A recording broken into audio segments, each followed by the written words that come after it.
PSM Makassar tampak menambah kekuatan khususnya di lini pertahanan jelang bergulir kompetisi musim 2023-2024.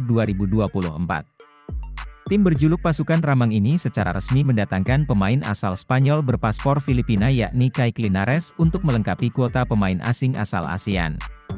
Berdasarkan pantauan Fajar, Co.id, di sesi latihan perdana PSM Makassar tampak Kike Linares hadir langsung di Stadion Kalegoa, Kamis, 1 Juni 2023.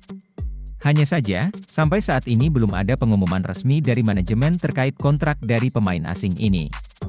Namun, dengan kehadiran Kike Linares maka pertahanan pasukan Ramang akan semakin solid. Apalagi Uran Fernandes baru saja diumumkan memperpanjang kontraknya hingga tahun 2026.